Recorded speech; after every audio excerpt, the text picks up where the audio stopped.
Well met travellers, today I'm going to be playing some Civ 4. I'm going to take a little break from old Caveman to Cosmos just to play a bit of vanilla Civ because A, I wanted to, and B, I need to make sure I know what's in all the updates and stuff that have been on C2C since I played it last. So, I thought I'd just have a little bit of a stopgap, so to speak, with a bit of Vanilla Civilization 4. Now you may be wondering, why isn't he playing Civ 5? That's the new one, he should be playing that. Rah! The reason I'm not playing that is because I've tried to play it and I can't get into it, and it's... I'm not going to go into it today. Well, I might do some quick comparisons here and there, but this is about Civ 4. Civ 4 is my favourite of the... well, of the Civ games that I've played, and I've played all of them in some capacity. Civ 3 is pretty good, but I need to play more of that, I think. Anyway, Civ 4. My favourite. So, single player, obviously. Don't really need to go through all the menu and guff, do I? You notice I'm playing with the mod. I'm playing with the Bat mod 4.1. I don't know whether there's a newer version. There might be. I'll put a link to it in the description, you know. Right. So, who are we going to be? I'm going to just stick it on Warlord difficulty. The reason being, I'm not very good at this game. I've turned Diplomatic Victory off because I don't like it. It seems a bit of a cheap victory to me, and I don't really know how it works. You get the United Nations. The last time I played with it on, somebody got the United Nations and won from that. So, I mean, it's a bit stupid. People voted for him to win. So, we've got all these settings. I'm not going to turn any of these on, I don't think. I think it's a bit pointless. Well, the only thing I can think of is technology brokering. And that's kind of useful, but I mean it's part of the strategy to have it on, so I'm gonna leave it on. None of this stuff. Definitely not having raging barbarians when I can't deal with them normally.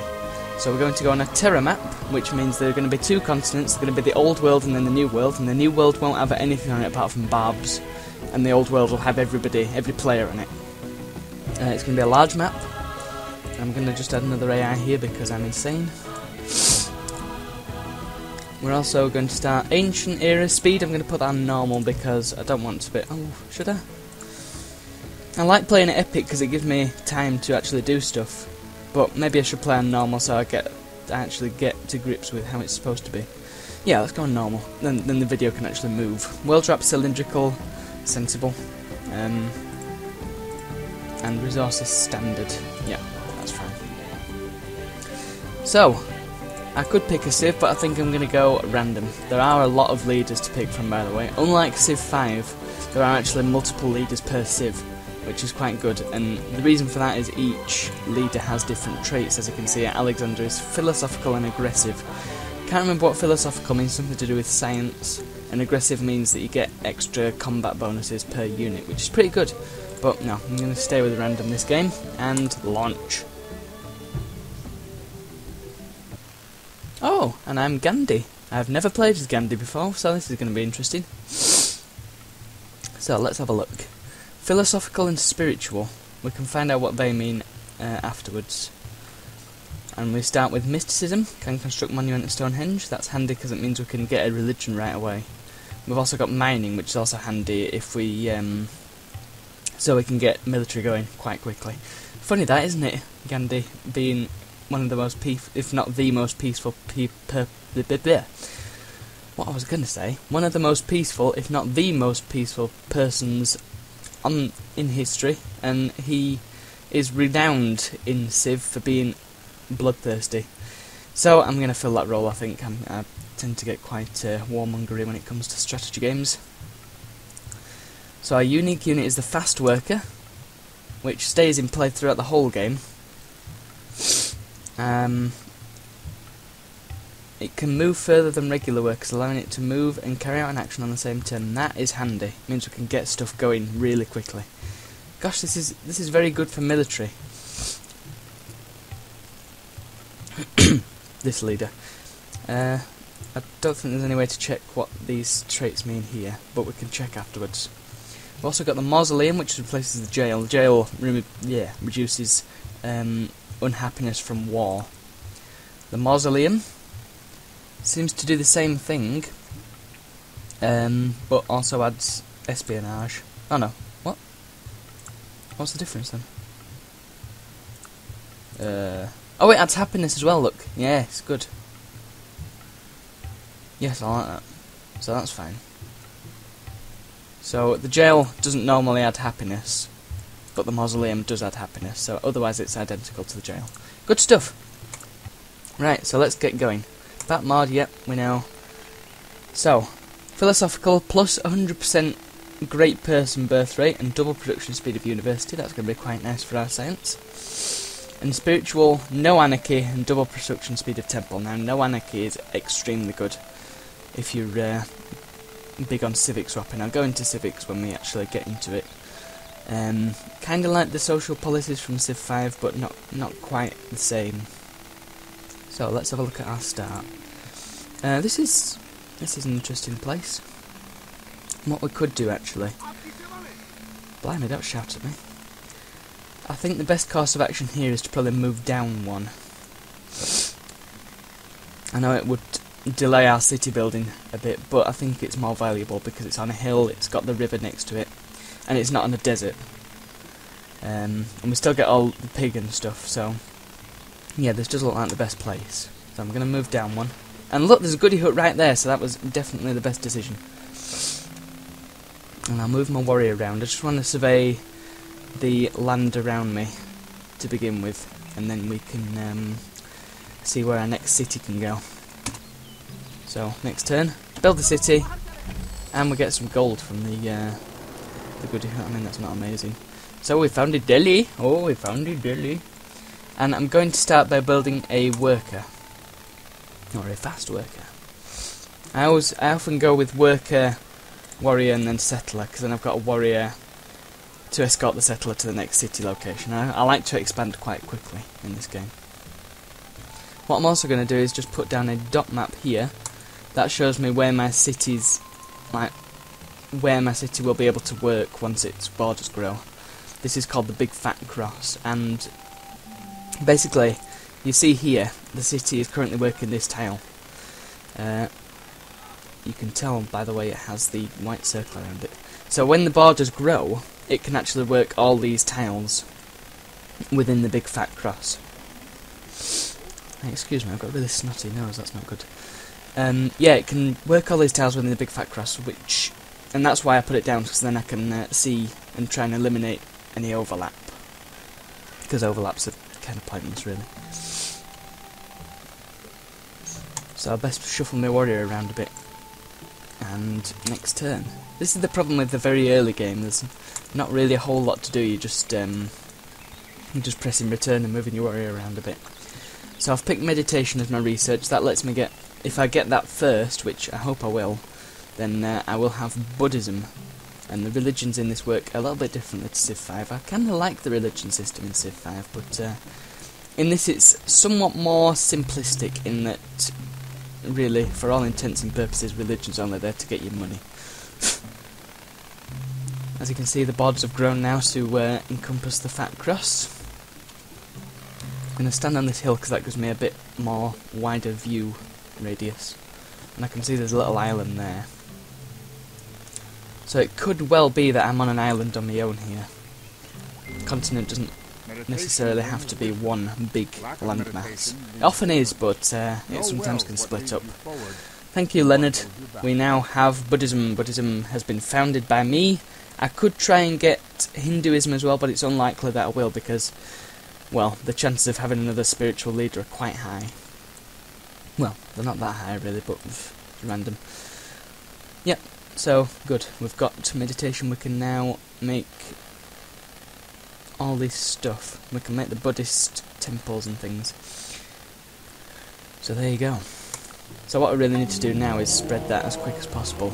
Yes, start the incantations. Normally that would give me a turn of anarchy, but because I'm spiritual, it's not doing. I think next I'm going to go for agriculture, because I've got these pigs and I need to hook them up, and I've also got the corn, which I need to get going.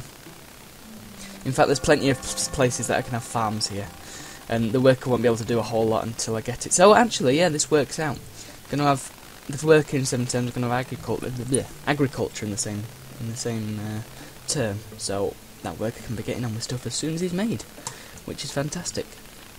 I always like to move into forest because it doesn't give you any movement penalties, it just makes you your warrior a bit more defended if anything does come along like barbs. Oh look, another goody hut, that's always nice. I'm going to try and pop that with my warrior, because while there is the chance that you'll get something negative, there's also the chance that you'll get something positive, and somebody else is going to come and get it anyway, so there we go, 57 gold. Hooray! Gold's not really a whole lot of use this stage, but it's good to have some in stockpile. There you go, look, Hinduism has been founded there. I wouldn't have got it if I'd tried. Polytheism will be useful later on, but not now. Just move around a bit more.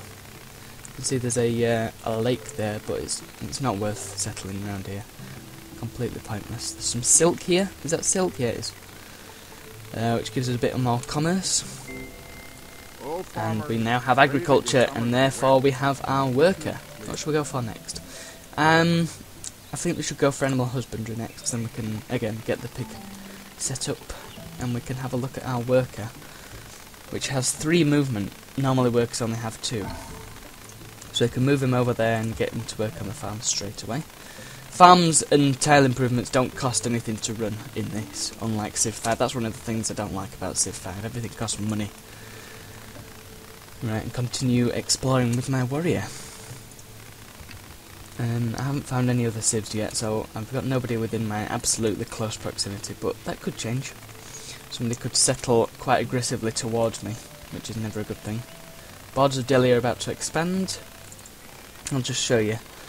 This is my culture meter, and each building I have... Well, we'll go into that later when we actually get cultural buildings that add culture to this, but basically you fill up this culture meter and then your borders pop. And having buildings such as the temples, as you can see, the monastery adds 2 culture there, monument adds 1, and the Stonehenge adds 8, because that's a world wonder. Might actually try and build that, but that's going to take 120 turns, so not going to happen for a while. Yeah, each building speeds that up so your borders grow a lot more. I'm just going to turn yields off for now. And getting 50,000 culture in 3 cities lets you win a cultural victory. Quite difficult to do. And there we are, I've got my first food resource, corn. That adds health to my city, look. Yeah, +1 from bonuses, I think that is the corn. As you can see, I've got sickness from population and from the floodplains here. I've also got happiness. There is a way to see what resources are coming. Yeah, there we go, look. The corn is adding +1 health, which is great. The more sickness you have, the more food gets consumed, I think. Right, I can't build the pigs yet, but I will build a farm up here just to maximise on the food that we have, so Delhi can grow really, really big. And we shall shuffle our units around once again. Could go down here, that could be a valid city location. Get the elephants, that makes... never actually used war elephants, but I've seen a lot of AIs use it, so it might be a valid strategy. Could go there. Actually, let's just have a look at the yields. Ooh. Could go there, or we could go there. There's no hill there, and there is a mountain which wastes a tile, but... does get the pig, the corn, and the elephants. Could also go there. That gets us all of them, and well, we'll see what's down here. Actually, I'll just place the dot map there for now. Oh, there's another goody hut there. Fantastic. I'll just go and snatch that quickly. Oh no! Portugal got it. Damn you, Portugal! You, your silly beard. Well, yep, we've met our first other rival, and he has a silly hat. You'll notice that the text is a little different to what you might be used to in Civ 4. Reason for that is because I've got the bat mod includes the actual quotes mod, which is really, really nice, and gets rid of all the cheesy crap. It just adds, well, literally actual quotes from the leaders that quoted them. And I've changed that from "your head will look good onto the end of a pole" because that looks silly. Yeah, there shall be peace in our time. Yay. You stole my goody hut, you Evilton. Turn the yields off again. I only really have the yields on when I'm founding cities. Here we go. Animal husbandry, that's exposed these horses. Don't know why I couldn't see the horses before, but I can see them now, which is fantastic. Maybe my warriors have got glasses on. Okay, what should we go for next? This is the problem. When you've got this window, you can't move around the map. Could I... Oh, yeah, I can move in between that screen closing and that other window popping up. Oh, no, I can't. Okay. Come on. There we are. So, I could try and get bronze working and try and get an early war going. Somehow I don't think that's going to go terribly well. Pottery would be good for getting some money in. Polytheism is not really much use at this stage. Writing isn't either. Hunting could be good. Leads to archery. And allows us to create scouts. Should we do that? I think we should do that just to get the exploration going, because these guys aren't very fast, are they? Anyway, yeah, that's Portugal. Portugal. And Delhi has grown again. And we've met another person, Cyrus of the Persian Empire. Just look at his hat, it looks like a load of cigars stuck together, doesn't it? Quite amusing. He's usually a bit of a pain because he doesn't tend to grow very much, tends to be quite behind, so he's a good target for warmongers, but it depends on how far away he is, I suppose. Anyway, yeah, that's basically some free land for us. Of course, again, we are playing on Warlord difficulty, so it's going to be a bit easier than... Oh my goodness. Come on, man, you're annoyed with me already, we've only just met. Well, yeah, it's because he's got Hinduism, as you can see. And religions do have a lot of bearing on your diplomatic status. Well, we've got 3 greenish empires. Well, so Saladin, or Salahadin, however you pronounce it, is annoyed with me already. Yeah, you can clasp your hands as long as you like, you look very shifty. May our merchants supply us with all the weaponry we need to bring about your downfall. Inshallah. I don't know what that means. There will be peace in our time. No, you don't. You're annoyed with me, you big chump. I can see what the leaders think of me down here, and I can see how many cities they have as well. Shouldn't be able to, I don't think, but maybe there's an update to that mod that disables that. I don't know. I shouldn't really be able to know how many cities another civ has until we get writing, I think? Possibly? Okay, so we've got some hills around here. Oh, I can get the pigs now with my fast worker, so I'll build a pasture there. And then I'll build a road connecting that and that. Roads are very useful in this because it lets you move a bit quicker. And it doesn't cost 1 gold per turn to have a road, which is very good. So yeah, this is looking much more promising for the next city. It's got hills everywhere, which means we can have a lot of mines. It could be a good production, sort of military city. And we have hunting now, so we might be able to make some scouts at some point.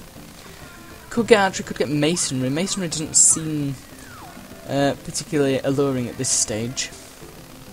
What could we have instead? We could try and get the sailing stuff so we can get to the New World first. That's going to be quite powerful for us, I think. I think I might go for bronze working now. Can chop down a forest, yeah, that's going to be very useful in fact. Because we need that to get to ironworking, which lets us chop down the jungles. Okay, I'm just going to move my warrior over here, and then I'm going to explore around here a bit. Hooray, I built a warrior! Going to leave him there for now. Oh, there's another goodie hut there, hooray! Oh, more gold. Oh look, there's gems there.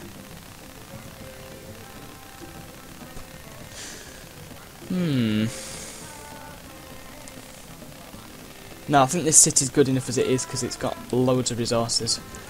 But I could find another city that gets them gems, maybe. Yeah.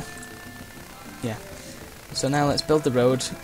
I'll build it into the city first and then build it out onto the corn, because it's kind of pointless building a road onto a tile that doesn't have any resources on it, because it won't connect anything up. It's just, well, pointless really, unless you want to move people quickly across that tile.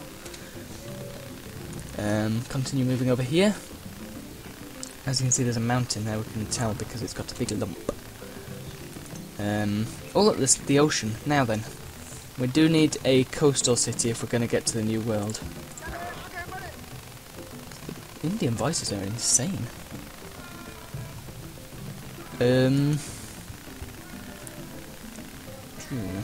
We've got some rice there. And in fact, we could plan out where our Moai statues are going to go quite early on. I'll just show you what that means. Moai statues, where are we? I think that'll be in National Wonders. As you can see, it adds +1 hammer to water tiles. So if we build a coastal city and it's got nearly all water tiles, then we can have quite high production from that even so. Also, that rice is glowing. Radioactive rice. That's insane.